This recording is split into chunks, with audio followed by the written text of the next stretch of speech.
Pemirsa yang dikasihi Tuhan, banyak pelarian terjadi di dalam masa pandemi ini. Bagian yang pertama, yaitu pelarian di dalam hal muara cinta atau lembah cinta. Banyak remaja dan pemuda, mereka coba mengekspresikan kekosongan dan kekurangan sosial mereka.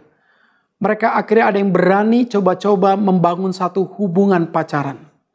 Ternyata dalam masa pandemi ini, banyak juga remaja pemuda yang akhirnya jatuh dalam dosa karena aspek pacaran yang terlalu instan dan keberanian mengambil keputusan yang terlalu instan. Nah, di dalam bagian inilah, maka kita harus berhati-hati. Tuhan tidak memprogram setiap remaja pemuda di dalam masa sulit ini untuk kita kehilangan kesucian. Tuhan tidak memprogram kita dalam masa pandemi ini kita kehilangan keberartian di mata Tuhan. Hai remaja dan pemuda, kalau engkau mau pacaran, semua pasti ada waktunya. Semua ada kaidahnya, semua punya standarnya. Jadi jangan mau dibodohi di dalam masa kekeringan sosial ini, akhirnya engkau pacaran. Dan waktu engkau pacaran tidak ada benteng iman. Waktu engkau pacaran tidak ada benteng kebenaran. Waktu engkau pacaran tidak ada nilai tujuan. Waktu engkau pacaran tidak punya model standar yang benar.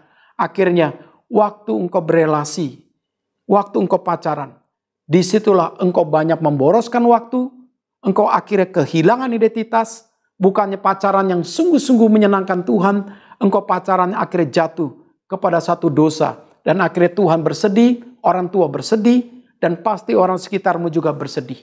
Dan tidak sedikit juga, ada pemuda dalam masa seperti ini, mempercepat untuk mau nikah. Pertanyaannya, kenapa mau cepat? Karena mereka merasa mereka seperti dua orang yang sudah menjadi sejoli sekali. Mereka merasa seperti menjadi dua orang yang sudah kompak untuk menghidupi kebersamaan. Padahal mereka belum diuji di dalam ruang dan waktu yang lebih lama lagi. Nah, disinilah tugas orang tua. Disinilah tugas kita sebagai hamba Tuhan. Disinilah tugas kita sebagai partner dan teman. Mengingatkan teman-teman kita. Jangan mempercepat waktu Tuhan jikalau belum waktunya. Itu dosa. Tapi juga jangan memperlambat waktu Tuhan jikalau memang sudah waktunya. Tetapi problem kita sekarang adalah ada orang yang takut tidak menikah masa pandemi karena pergumulan keuangan. Tapi ada orang yang menganggap ini pengiritan, maka mereka mempercepat pernikahan. Dua-dua bisa menjadi salah. Tetapi disinilah kita belajar.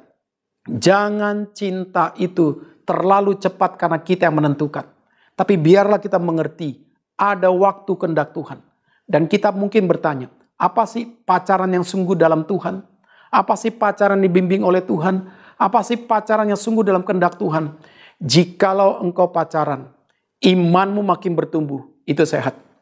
Jikalau engkau pacaran, akhirnya hatimu makin melihat kemuliaan Tuhan, itu sehat. Jikalau engkau pacaran, akhirnya engkau sungguh-sungguh mau mengutamakan dan melayani Tuhan, itu sehat. Tapi jikalau engkau pacaran, imanmu makin hancur, karaktermu makin hancur, relasimu dengan Tuhan makin jauh, relasimu dengan orang tua makin jauh, nilai tanggung jawabmu untuk masa depanmu makin tidak bermakna. Maka disitulah bisa menjelaskan kepada kita, pacaranmu sudah melenceng, pacaranmu sudah jauh daripada Tuhan. Jadi mari kita kembali kepada Tuhan. Karena Tuhan memprogram memang setiap laki-laki dan wanita untuk menikah. Tetapi yaitu semua dijalankan dalam prinsip-prinsip kebenaran firman Tuhan. Jadi pacaran dengan orang yang seiman. Menikah dalam pertumbuhan iman. Menikah dalam satu komitmen iman. Itulah suatu hal yang baik untuk kita mengisi dalam masa-masa pandemi ini. Tuhan memberkati kita semua.